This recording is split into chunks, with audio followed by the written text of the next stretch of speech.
Hi friends, welcome to our channel. Indian road development so Jayakar committee தான் first road development பண்ணி ஆரம்பிச்சது. So அவங்க இந்த Jayakar கமிட்டியை form பண்ணது மிஸ்டர் Jayakar அப்படின்றவர். அதனால தான் இந்த கமிட்டிக்கு Jayakar கமிட்டி அப்படின்னு நேம் வந்துச்சு. ஸோ அவர் பார்த்தீங்கன்னா இந்த கமிட்டியை ஃபார்ம் பண்ணது நவம்பர் 1927. ஆனால் அதோட ரெக்கமெண்டேஷன்லாம் சப்மிட் பண்ணது 1928. ஓகே, ஸோ அந்த ரெக்கமெண்டேஷன்ஸ் என்னென்ன அப்படின்னா, ஸோ ஒரு 4 ரெக்கமெண்டேஷன்ஸை அவங்க மென்ஷன் பண்ணியிருந்தாங்க. ஸோ ஃபர்ஸ்ட் என்ன அப்படின்னு சொல்லி பார்த்தோன்னா, இது இந்த ரோட் டெவலப்மெண்ட் பிளான் கம்ப்ளீட்டாக ஒரு நேஷ்னல் இன்ட்ரெஸ்ட்டு அப்படின்னு சொல்லியிருந்தாங்க. ஸோ நேஷ்னல் இன்ட்ரெஸ்ட்டை பேஸ் பண்ணி தான் இந்த ரோட் டெவலப்மெண்ட் பிளானே நாங்கள் இது பண்ணியிருக்கோம் அப்படின்னு சொல்லியிருக்காங்க. செகண்ட் என்ன அப்படின்னு பார்த்திங்கன்னா, ஸோ இந்த ரோட் டெவலப்மெண்ட் பண்ணது மட்டும் இல்லாமல் அதுக்கான ஃபண்டு எல்லாமே தேவை இல்லையா. ஸோ அது மேலும் நம்ம அதுக்கு அடுத்து அடிஷ்னலாக நம்ம மெயின்டைன் பண்ணுறதுக்கு எல்லாத்துக்குமே ஃபண்டு தேவை. ஸோ அப்போ அந்த ரோடை யூஸ் பண்ணுறவங்களுக்கு டேக்ஸு, ஸோ எக்ஸ்ட்ரா டேக்ஸ் பண்ணலாம் அப்படின்னு சொல்லி இந்த எக்ஸ்ட்ரா டேக்ஸை இது பண்ணுங்க. அந்த இது மெயின்டைன் பண்ணுறதுக்காக தான் சென்ட்ரல் ரோடு ஃபண்ட் அப்படின்றது உருவாச்சு.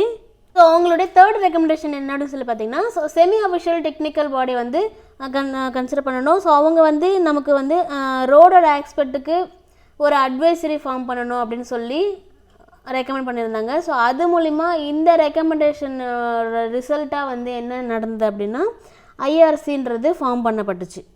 ஓகே, அதுக்கடுத்து ஃபைனலாக அவங்க என்ன ரெக்கமெண்ட் பண்ணியிருந்தாங்க அப்படின்னா, ரிசர்ச் ஆர்கனைசேஷன் வைக்கணும் அப்படின்றது ரெக்கமெண்ட் பண்ணியிருந்தாங்க. ரிசர்ச் ஆர்கனைசேஷன் ஃபார்ம் பண்ணணும் அப்படின்னு சொல்லியிருந்தாங்க. ஸோ அது எதுக்கு அப்படின்னா, இந்த ரோடை பற்றின ரிசர்ச்சு எல்லாமே பண்ணுறதுக்காக.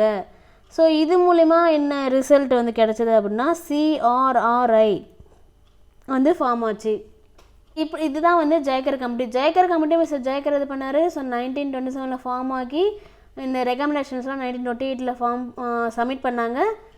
ஸோ ஃபஸ்ட் நேஷனல் இன்ட்ரெஸ்ட்டுக்காக தான் இது பண்ணது. அதுக்கடுத்து செகண்டாக அவங்க என்ன சொன்னாங்கன்னா, நம்ம அந்த ரோடை டெவலப்மெண்ட்டை மெயின்டைன் பண்ணுறதுக்கு எல்லாத்துக்குமே ஒரு எக்ஸ்ட்ரா டேக்ஸ் பண்ணுறோம். அது பெட்ரோல் மூலமாகவும் ரோடு யூசர்ஸுக்கு டேக்ஸ் கலெக்ட் பண்ணணும். அதை மெயின்டைன் இந்த ரெக்கமெண்டேஷனை பேஸ் பண்ணி தான் CRF central road fund create ஆச்சு.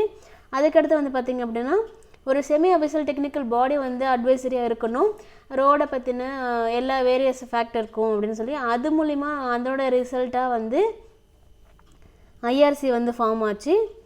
அதுக்கடுத்து ரிசர்ச் ஆர்கனைசேஷன் இருக்கணும். ஏன் அப்படின்னா, ஸோ ரோட் டெவலப்மெண்ட்டுக்கும் ரிசர்ச்சுக்கும் அதை பற்றின ரிசர்ச் பண்ணுறதுக்கு எல்லாத்துக்குமே ஒரு ரிசர்ச் ஆர்கனைசேஷன் கிரியேட் பண்ணணும் அப்படின்னாங்க. அது மூலிமா CRRI கிரியேட் ஆச்சு. ஓகே, இதுதான் Jayakar கமிட்டி. ஃபார் வாட்சிங்.